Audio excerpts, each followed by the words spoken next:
நான் ஒரு குறிப்பிட்ட இடத்திற்கு ஊழியத்திற்கு சென்றிருந்த பொழுது 3 நாள் ஒரு குறிப்பிட்ட சகோதரர் எனக்கு டிரைவராக இருந்தார். ஓப்பனா பேசுறேன். என்னை ரொம்ப சந்தோஷப்படுத்தினது மட்டுமல்ல, என்னை ரொம்ப அதிர வைத்த ஒரு காரியத்தை தான் உங்கள்கிட்ட பேசுறேன்.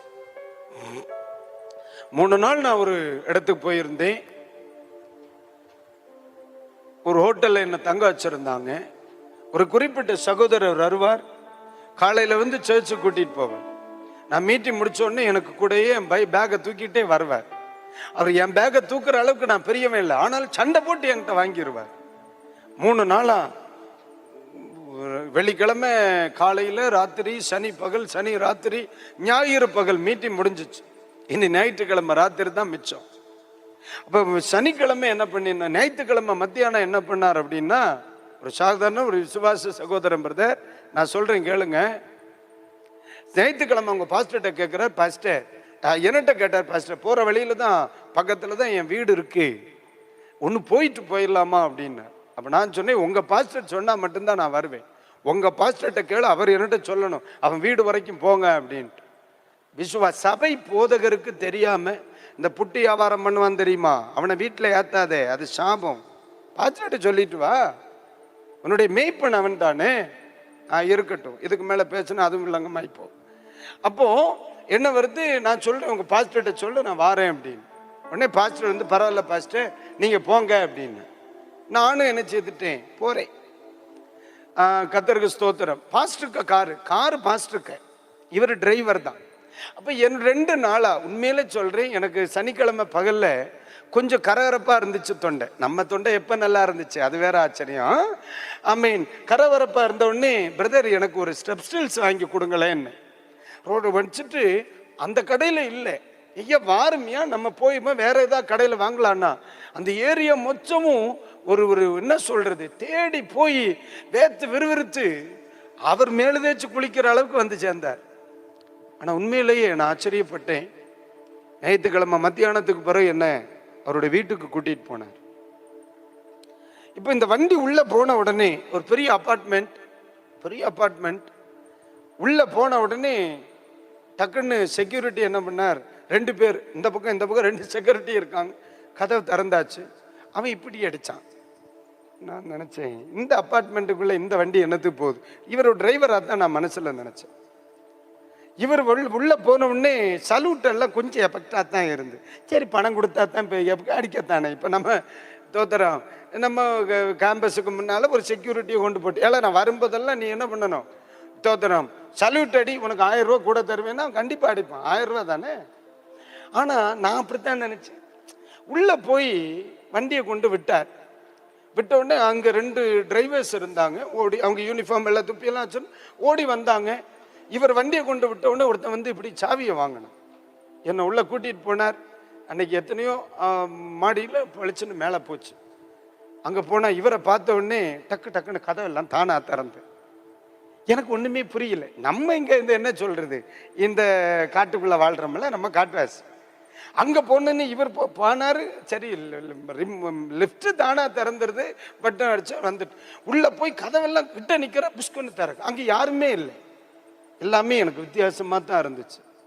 உள்ள போய் உட்கார்ந்தா ஒரு என்ன பல கோடிகளுக்கு இருக்குமையா. ஒரு வீட்டுக்குள்ள ஒரு 2-3 அப்பார்ட்மெண்ட் இருக்கும். அந்த அளவுக்கு ஒரு இடத்துல கொண்டு விட்டாங்க. ஐயா உட்காருங்க ஐயா. நான் நினைச்சேன், இவர் ஏன் இந்த வீட்டுக்கு கூட்டிட்டு வந்தார், அவர் வீட்டுக்கு கூட்டிட்டு போகாம, இப்படியே மனசுல நினைக்கிறேன். கொண்டு உட்கார வச்சார். அவருடைய பிள்ளை வந்துச்சு, கையில தண்ணி கொண்டு கொடுத்துச்சு. உண்மையா சொல்றேன், அவர் பிள்ளைய சர்ச்சில் இதையாம் மனைவி என் பிள்ளைன்னு காணிச்சு கொடுத்தார். இந்த பிள்ளை இங்க நின்னோன்னு எனக்கு கேள்வியாச்சு. பக்னு அடிச்சுட்டு ஒண்ணுமே யோசிக்கல. நான் ஓப்பனாவே கேட்டேன், பிரதர் இங்க என்ன இப்படி, எல்லாமே எப்படி இருந்துச்சு. உடனே அவர் பக்கத்துல சோஃபால உட்கார்ந்தார். பஸ்ரியா, இதெல்லாம் ஆண்டவர் எனக்கு கொடுத்ததியா அப்படின்னு. ஆண்டவர் எனக்கு கொடுத்ததியா. 3 நாளா எனக்கு டிரைவரா வேலை பார்த்தவர். உண்மையா சொல்றேன் பிரதர், எனக்கு ஒரு சாதாரண ஒரு மனுஷனா தான் நான் அவரை பார்த்தேன். ஆனா பல கோடிகள், 1500 லேபர்ஸ் என்கிட்ட இருக்காங்க பாஸ்டர்னார். யோசிக்க முடியுதா பிரதர்? 1500 பேர். இந்தியாவில் 6-7 இடங்கள்ல நான் கம்பெனி வச்சிருக்கேன். 1500 பேர் லேபர்ஸுக்கு மேல என்கிட்ட இருக்காங்கன்னு சொல்றார் அந்த சகோதரன்.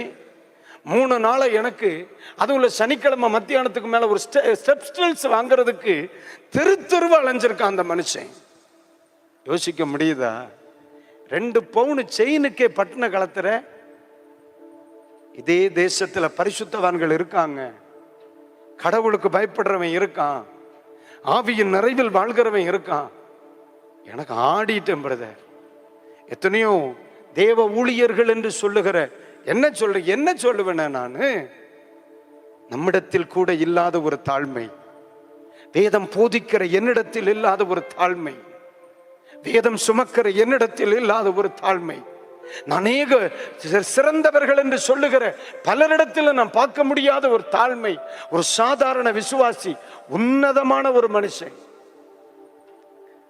எல்லாம் முடிச்சுட்டு எனக்கு அந்த பிறகு அந்த மனுஷனை மூத்த பார்க்கறதுக்கே வெக்கமாயிருச்சு. என்னை ஏர்போர்ட்ல இருந்து கூட்டிட்டு போனார் அவர் தானே. அதுக்கு பிறகு அவரை பார்க்கறதுக்கு இந்த மனுஷனையும் 3 நாளை நான் வேலை வாங்கி இருக்கிறேன். அவர் மறுபடியும் கிளம்பும் பொழுது சொன்னார், தயவு செய்து பாஸ்டர், இங்க 2 நாளை நீங்க எப்படி பார்த்தீங்களோ அப்படியே தான் என்ன பார்க்கணும்ட்டார். எனக்கு கேவலமாய் போச்சு, அவ்வளவு ஷேம் ஆயிட்டு. நான் இறங்கி கீழே வந்தேன். இதெல்லாம் அந்த அப்பார்ட்மெண்ட் மொத்தமே அது அவரோட பில்டிங் எல்லாம் காமிச்சு கொடுத்தார். நம்ம ரோட்ல சில கார்கள் போகும் பொழுது பரவாயில்ல, இது 1 கோடி ரூபாய்க்கு மேல இருக்கும் அப்படின்னு பார்ப்போம் தெரியுமா, அதெல்லாம் வந்துட்டு நிக்கி. அந்த மனுஷன் சாதாரணமா ஒரு ஹோண்டா சிட்டியில 3 நாளை என்னை கூட்டிட்டு போனார்.